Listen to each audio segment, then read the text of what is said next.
Bahwa Anda mengatakan Pak mati itu sakit. Apa yang Anda rasakan waktu itu? Rasa dada sesak, itu sakitnya tuh seperti ditusuk pedang. Rasa dada sesak, itu sakitnya tuh seperti ditusuk pedang. Terus seperti kulit binatang dikuliti hidup-hidup. Sakit sekali waktu itu Sakit rasanya. sekali. Terus di dada saya terasa sesak. Setelah itu paman saya mengajar saya mengucap kalimat thayyibah, terus mengucap doa 5 syahadat, asyhadu an la ilaha illallah wa asyhadu anna muhammadar rasulullah. Apa betul waktu roh Anda itu dicabut dari kaki gitu, Iya. Anda bisa melihat jasad Anda? Sempat saya melihat jasad saya pada waktu itu, tapi sebentar. Setelah itu saya dibawa pergi oleh 2 orang malaikat ini. Dan pada waktu itu saya ingin ketemu sama ayah saya. Kebetulan ayah saya sudah meninggal. Dan suatu ayah saya meninggal, dia berusia 55 tahun. Setelah saya ketemu di sana, dia tuh berusia muda. Kok muda? Berusia 17 sampai 20 saya perkira. Anda sempat ngobrol dengan ayah? Sempat. Apa yang Anda sampaikan? Waktu itu ayah nangis. Ayah saya bilang, kenapa kamu kesini nak? Pulanglah, di rumah tidak ada orang. Kasihan lihat ibumu dan adik-adikmu. Tidak ayah, janjiku sama Allah sudah sampai. Dan pada waktu itu ayah saya menangis. Lalu apa yang dia ucapkan? Diam aja dia, terus hilang. Kembali ke malaikat tadi, bentuk yang Anda lihat seperti apa malaikat ini? Dia ini laki-laki, tapi mukanya sama semua. Berapa malaikat?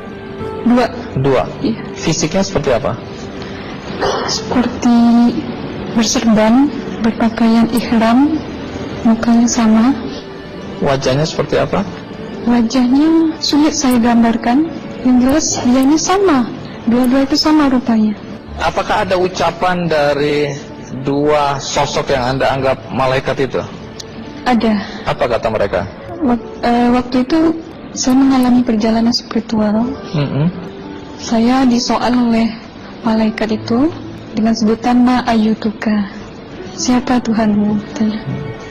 Waktu itu ruh saya menjawab, Tuhanku adalah Allah.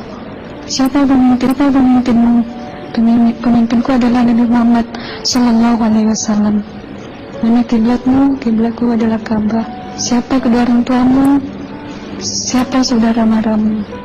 Terus saya diperjalankan. Setelah itu kedua orang malaikat ini memimpin tangan saya, tangan kiri saya, membawa saya ke satu tempat, menduduki saya di sebuah kursi. Pada waktu itu kursinya tuh empuk, mungkin 8 busanya ya, cantik. Terus di sana saya duduk di sebelah kanan saya ada tiba-tiba berwujud seorang perempuan. Dia mengaku amal. Kamu siapa? Kata saya. Aku adalah amalmu semasa kamu hidup di atas dunia. Dan selama kamu di sini, saya akan menemanimu sampai yaumul akhir, itu katanya.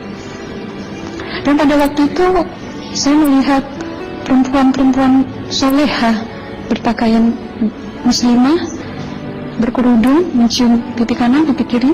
Mungkin salam perkenalan pertama waktu menduduki di situ. Setelah itu saya dihijrahkan lagi, dibawa oleh 2 orang malaikat ini lagi, melihat dosa-dosa besar ya. Di sana saya diperlihatkan ada seorang laki-laki memikul besi di bahunya. Saya perkirakan besi itu mungkin beratnya itu berton kali ya. Berat sekali ya? Berat sekali. Terus dia berjalan nggak sampai ke tujuannya, berlumuran darah nanah, baunya na'udzubillah misalnya. Bajunya tuh sobek-sobek. Waktu itu roh saya disaksikan oleh Amal. Saya tanya kepada Amal, roh tanya sama Amal, wahai amalku, dosa apakah yang manusia ini lakukan sewaktu ia hidup di atas dunia? Amal menjawab pada waktu itu, suatu manusia ini di atas dunia, dia ini adalah menyantet orang, meneluh orang. sehingga dia berjalan nggak sampai yaumul akhir katanya. Yang kedua, saya melihat ada seorang laki-laki saling bunuh-membunuh. Sebentar kayak gitu lagi. Suatu manusia ini hidup di atas dunia, dia adalah seorang pembunuh, hingga dia tidak mau bertanggung jawab terhadap orang yang dibunuhnya.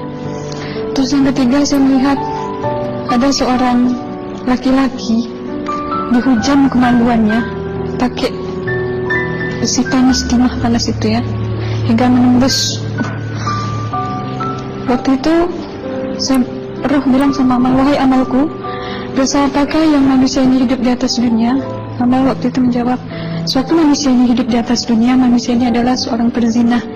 Setelah itu saya melihat ada seorang laki-laki dihujam kemaluannya pakai besi panas, timah panas itu ya, hingga menembus. Waktu itu roh bilang sama amal, wahai amalku, dosa apakah yang manusia ini hidup di atas dunia? Amal waktu itu menjawab, suatu manusia ini hidup di atas dunia, manusia ini adalah seorang perzina. Setelah itu saya melihat ada seorang laki-laki disebati oleh rotan. Rotannya itu menyebati kulitnya tuh hingga lepas daging sama kulitnya.